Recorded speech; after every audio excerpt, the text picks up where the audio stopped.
Bonjour et bienvenue à tous nos auditeurs, je suis Elodie, cet épisode sera riche en rebondissements.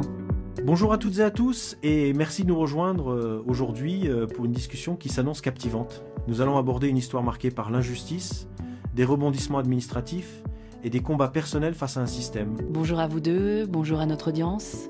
Absolument, l'histoire que nous allons partager nous parle d'un homme, d'un médecin qui s'est retrouvé pris dans un engrenage administratif kafkaïen au CHU Abdelkader Hassani de Sidi Bel Abbès. Intriguant et sans aucun doute émouvant. Bonjour tout le monde.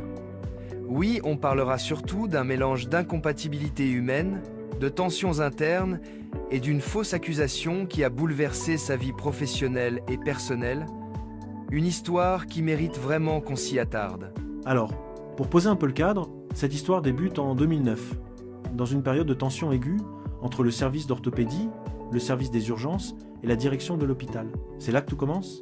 Oui, et il faut savoir que ces tensions étaient aggravées par une incompatibilité d'humeur entre certains membres des services.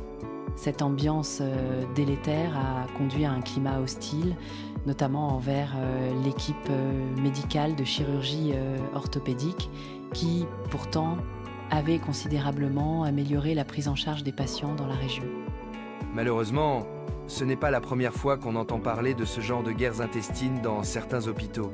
Mais ici, il y avait clairement une volonté d'écarter cette équipe des décisions importantes pour des raisons qui semblent personnelles ou politiques.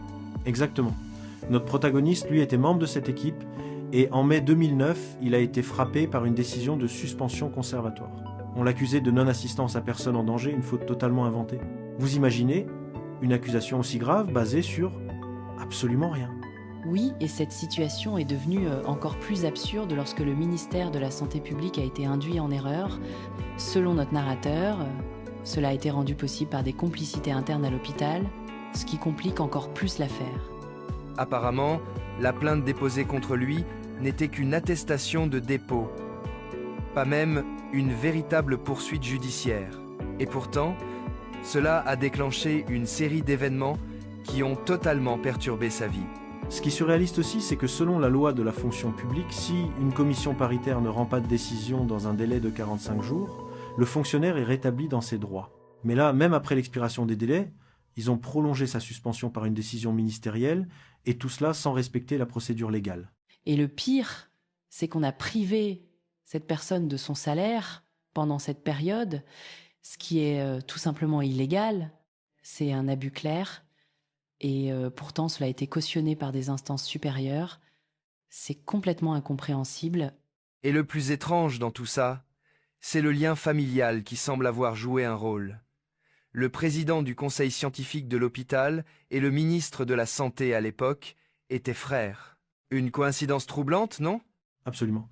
D'ailleurs, cet abus de pouvoir a conduit notre protagoniste à entamer des démarches juridiques pour contester la décision de suspension. Malheureusement, ces procédures ont pris 2 ans avant qu'il obtienne gain de cause. Le Conseil d'État a jugé la suspension illégale et basée sur un abus d'autorité. Mais malgré cette victoire, il n'a pas pu économiquement récupérer les salaires perdus. Une décision contradictoire qui annule la suspension mais refuse d'effacer ses effets. C'est d'une injustice énorme. Pendant ce temps, il a dû quitter le pays pour travailler à l'étranger et subvenir aux besoins de sa famille. Il a d'abord occupé un poste modeste comme aide-opérateur, puis est parvenu à devenir assistant en chirurgie orthopédique en Belgique. Une preuve de son professionnalisme, mais quelle épreuve! L'histoire ne s'arrête pas là, malheureusement. Pendant son absence, des nouvelles accusations sont apparues, cette fois pour des prétendues agressions physiques et verbales. Une plainte complètement infondée a conduit à une condamnation par contumace, avant qu'il ne réussisse à annuler cette décision en faisant opposition. Tout ceci montre bien à quel point la machination contre lui était implacable et persévérante. Et même après avoir finalement démissionné en 2012, l'hôpital continue de lui jouer des tours. Il découvre récemment que ces années de suspension sont utilisées contre lui pour son dossier de retraite. Oui, c'est vraiment révoltant. On lui reproche de ne pas avoir été en fonction durant cette période, alors qu'il en a été empêché de façon purement arbitraire. Comment peut-on encore lui en faire porter le poids après tout ce qu'il a traversé ? C'est une histoire qui illustre à quel point certaines institutions peuvent exercer un pouvoir écrasant sur des individus. Mais malgré tout cela, il garde espoir et place sa foi en Allah pour que justice soit rendue un jour. Quelle histoire bouleversante et surtout quel témoignage courageux. Cela nous rappelle à quel point il est essentiel de défendre nos droits face à l'injustice. Absolument. Et pour ceux qui nous écoutent, cette histoire est aussi un rappel que l'intégrité est parfois mise à rude épreuve, mais qu'il est crucial de se battre pour la vérité, peu importe les obstacles. Merci à tous d'avoir été avec nous.